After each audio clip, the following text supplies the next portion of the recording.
Assalamualaikum warahmatullahi wabarakatuh. Perkenalkan, nama saya Nurhalisa dengan NIM 2306065010113. Nah, di sini saya akan menjelaskan sedikit tentang apa itu motivasi belajar menurut saya sendiri. Jadi menurut saya motivasi belajar adalah dorongan dari dalam diri sendiri maupun dari luar yang mampu membuat kita tertarik dalam belajar dan berusaha memahami pelajaran dan juga tetap berproses meskipun ada sedikit hambatan.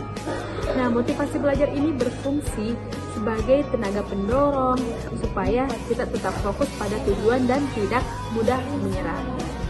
Nah, saya juga akan menceritakan motivasi belajar saya saat ini berada pada tingkat sedang. Karena kadang saya semangat untuk belajar, kadang juga semangat belajar saya itu turun. Ketika materinya menarik atau ketika saya punya target tertentu, kadang semangat belajar saya itu mulai meningkat.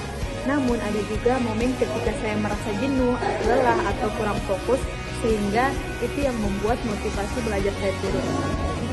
Adapun faktor yang membuat saya kadang semangat belajar itu yaitu seperti saya ingin memahami materinya dengan lebih baik atau saya ingin mendapatkan nilai yang baik. Juga lingkungan belajar dan yang nyaman dan tenang, contohnya seperti saya memiliki teman-teman yang menarik saya untuk belajar, ada juga yang membantu saya dalam belajar. Juga ada faktor ketika saya merasa berhasil memahami materi dan mendapatkan hasil yang memuaskan. Dan jika saya berhasil memahami sedikit materi, kadang saya merasa bahwa wah, materi ini gampang untuk dipelajari, makanya kadang itu yang membuat saya ingin mencari tahu lebih dalam materi tersebut. Selanjutnya, faktor yang membuat motivasi saya turun itu seperti rasa lelah atau banyak tugas yang menumpuk. Nah, kadang ini membuat saya jenuh karena harus berpikir yang mana yang harus saya kerjakan lebih dahulu atau yang mana yang harus saya pelajari lebih dahulu. Juga ada materi yang sulit untuk dipahami sehingga kadang itu membuat saya cepat menyerah karena jika ada suatu materi yang sangat ingin saya pahami, kadang kepala saya itu pusing atau berat. Juga ada kurang manajemen waktu sehingga saya itu kadang merasa masih tertekan, seperti kadang ada pekerjaan rumah yang ingin diselesaikan, tetapi ada juga pekerjaan dari kampus ataupun dari sekolah yang kadang ingin diselesaikan juga.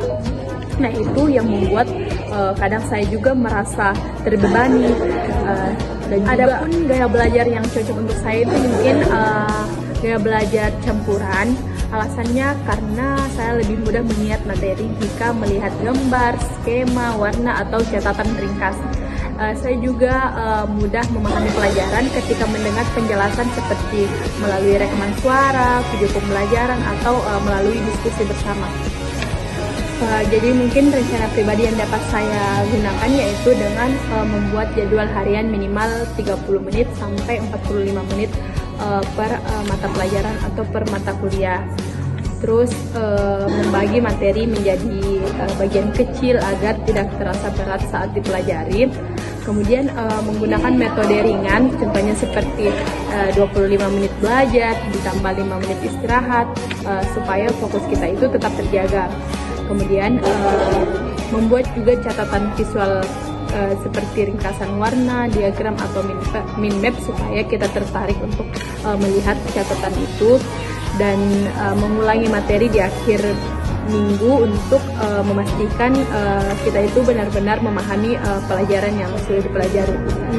Dan yang terakhir itu mengurangi distraksi dengan menjauhkan handphone atau memakai mode fokus belajar supaya jika ada notifikasi yang masuk itu kita tidak terganggu atau tidak teralihkan perhatiannya untuk membuka handphone tersebut, karena sekalinya kita membuka handphone kadang langsung masuk di aplikasi TikTok, Instagram, WhatsApp, sehingga pembelajaran yang kita lakukan pada sebelumnya itu hilang atau fokusnya hilang. Itu bagaimana cara menjaga motivasi belajar agar tetap tinggi.